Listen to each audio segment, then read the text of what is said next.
មកដល់ពេលនេះប្រហែលជាមានបងប្អូនមួយចំនួនកំពុងតែត្រៀមចូលសាកលវិទ្យាល័យឯត្រូវអត់ក៏ប៉ុន្តែរឿងមួយទៀតដែលធ្វើឲ្យយើងកាន់តែ stress ហ្នឹងគឺពាក់ព័ន្ធជាមួយនឹងការជ្រើសរើសជំនាញតើគួរតែរៀនជំនាញអ្វីដែលល្អសម្រាប់យើងថ្ងៃនេះខ្ញុំនឹងមានគន្លឹះចំនួន3យ៉ាងចែករំលែកជាមួយបងប្អូនទាំងអស់គ្ន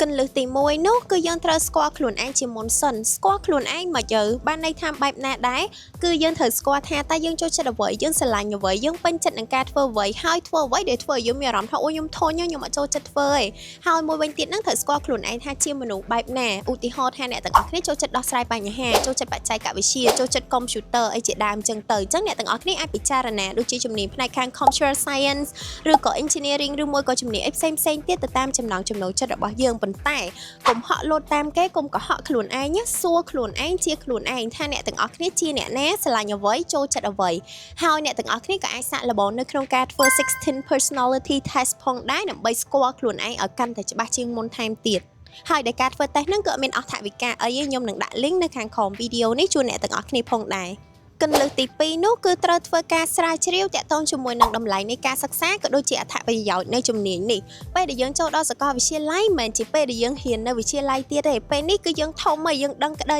យើងចេះគិតបានច្រើនជាងមុនទេអញ្ចឹងដល់ពេលដែលយើងត្រូវការមានការស្រាវជ្រាវខ្ញុំជឿជាក់ថាអ្នកទាំងអស់គ្នាប្រហែលជាត្រូវការចំណាយពេលបន្តិចមែននៅពេលដែលយើងស្រាវជ្រាវពីដំបូងដោយសារតែយើងត្រូវដឹងថាអូជំនាញមួយចំនួនហ្នឹងគឺមានអីគេខ្លះឧទាហរណ៍ថាអ្នកទាំងអស់គ្នាចាប់អារម្មណ៍3មុខជំនាញអញ្ចឹងត្រូវស្រាវជ្រាវបន្ថែមមួយទៀតដើម្បី filter ឲ្យដឹងថាតើ3មុខជំនាញហ្នឹងគេរៀនពីអីអត្ថប្រយោជន៍អីគេខ្លះចំណាយការសិក្សាចំណាយអស់ប៉ុណ្ណានៅក្នុងប្រទេសឬក៏ក្រៅប្រទេសបើសិនជានៅក្នុងប្រទេសនៅសាកលវិទ្យាល័យណាខ្លះដែលមាន offer ជំនាញហ្នឹងតើសាកលវិទ្យាល័យនីមួយៗហ្នឹងមានចំណុចខ្លាំងខ្សោយរបស់ខ្លួនរៀងៗខ្លួនអីគេខ្លះហើយថាតើជំនាញហ្នឹងពេលដែលរៀនចប់ហើយគេធ្វើអីកំឡុងពេលរៀនយើងមានឱកាសអីគេខ្លះបើសិនជាអ្នកទាំងអស់គ្នាចង់បានទទួលព័ត៌មានដែលអត់មានគិតថ្លៃអ្វីឡើយនៅក្នុងជំនាញមួយចំនួនដែលខ្ញុំបានធ្លាប់ធ្វើ my major ដែលពួកខ្ញុំបានធ្វើ4 season ហើយនោះគឺអ្នកទាំងអស់គ្នាអាចចូលមើលនៅក្នុង page របស់ខ្ញុំបាន Facebook YouTube ឬមួយក៏ Instagram អីហ្នឹង TikTok ក៏បានដែរដែលមាន playlist my major ហ្នឹងអ្នកទាំងអស់គ្នាអាចទៅមើលខ្ទង់20ជំនាញជាងនឹងបានប៉ុន្តែនៅមានជំនាញផ្សេងជាច្រើនទៀតដែលអ្នកទាំងអស់គ្នាអាចស្រាវជ្រាវបន្ថែមសាកសួរទៅខាងសាកលវិទ្យាល័យផ្ទាល់ក៏បានដែរឈានចូលដល់គន្លឹះទី3នោះគឺការចេះសាកសួរពីលោកគ្រូ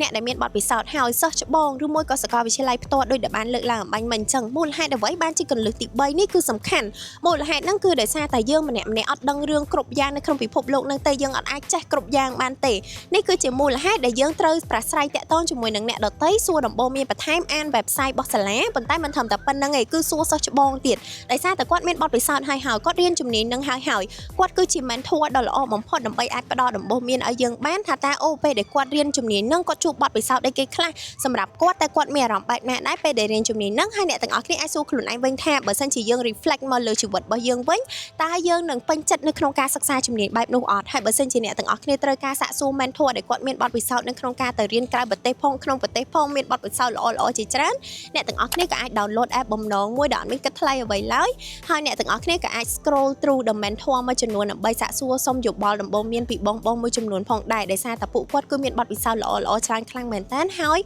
បងគឺគាត់បានសិក្សារៀនសូត្រទៅលើជំនាញផ្សេងគ្នាផងដែរ